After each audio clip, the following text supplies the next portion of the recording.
بسم اللہ والصلاة والسلام علی رسول اللہ صلی اللہ علیہ وسلم۔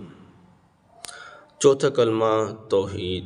توحید کا معنی اکیلا، اور اس سے مراد اللہ وحدہ لا شریک ذات ہے جو اللہ ہی کی ہے۔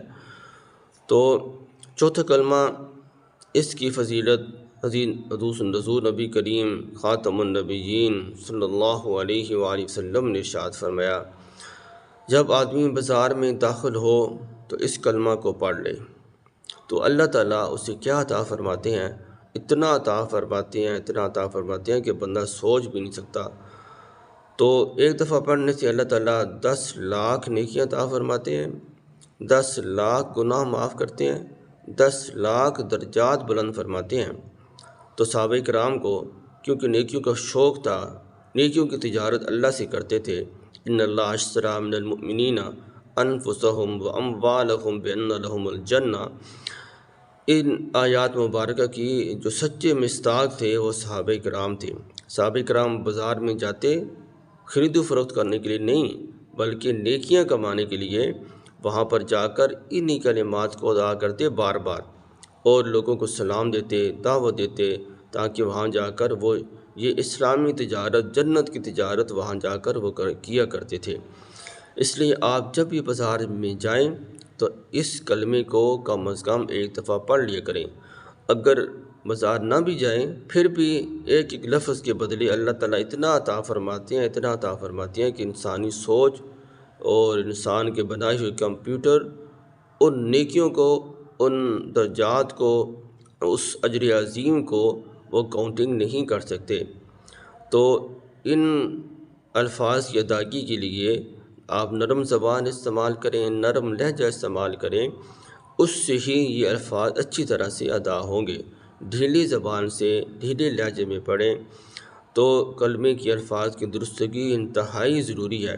اگر آپ کلمے کے الفاظ کی درستگی نہیں کریں گے تو معنی بدل جائے گا، جس سے ثواب کی بجائے گناہ ہوگا۔ یہ اتنی نیکیاں جو لاکھوں کے اعتبار سے ملیں گی وہ تب ہی ملیں گی جب کلمے کی الفاظ کی درستگی ٹھیک ہوگی، درست ہوگی۔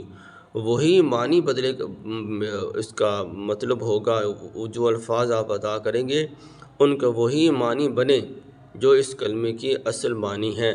اگر آپ کلمے کے الفاظ اور طرح سے ادا کریں گے اور معنی بدل جائے گا، آپ سمجھ رہے ہوں گے کہ میں بالکل صحیح پڑھ رہا ہوں، حالانکہ آپ صحیح نہیں پڑھ رہے ہوں گے۔ تو کلمے کے الفاظ کی درستگی یہ بہت ضروری ہے۔